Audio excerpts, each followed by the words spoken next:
course the players are not being greedy. They're negotiating. The WNBA and the players recently had another major offer meeting where the league reportedly moved meaningfully on several player priorities: travel, housing, expanded benefits, developmental players, and stronger pregnancy and family protections. That's not small. Those are quality of life issues that shape careers. For many of the players, these might not solve the revenue share issues, but their structural importance breathe oxygen into the negotiation. But of course, it's all about revenue share and the players catching up to the growth they helped create. Recently, a player quote floated around suggesting the players are being greedy. Now, first off, that's ridiculous to say at this stage. In a negotiation, both sides are trying to maximize their return from a perceived fixed revenue pool, which can appear greedy. And what is greed?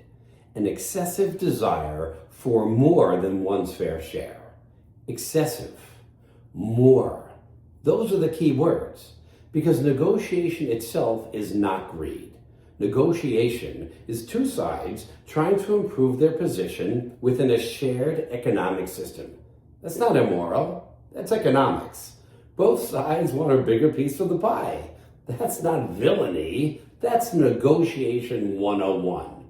Greed only raises its head when maximize your share destroys the pie, reducing or eliminating the fixed revenue pool. 80% of zero is zero.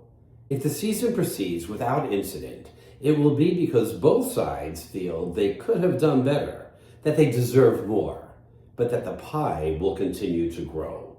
But if negotiations stall so badly that games are lost, if fans disengage, if sponsors hesitate, if momentum cools, then we have a different conversation.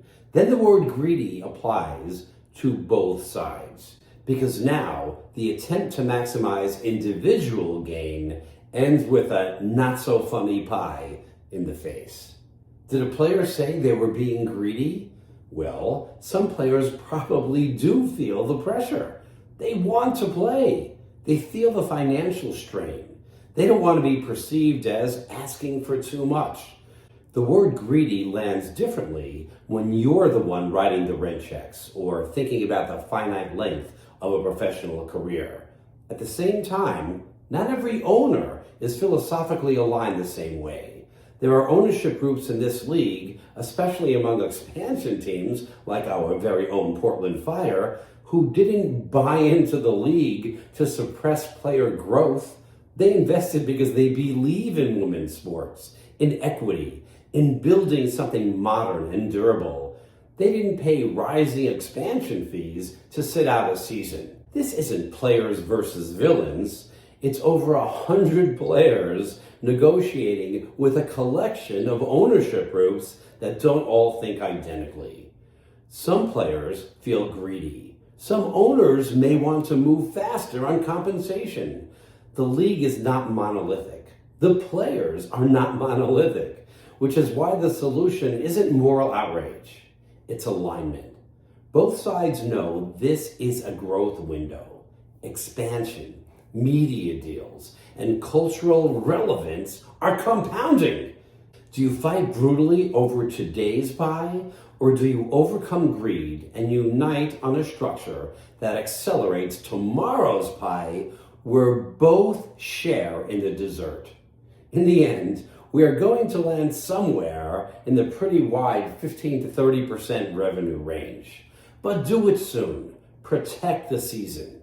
Because the only truly greedy outcome is letting pride or the need to win shrink the league at the moment it's finally accelerating.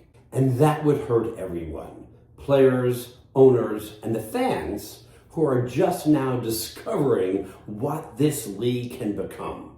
A negotiation avoids greed when both sides aim for mutual gain instead of maximum extraction.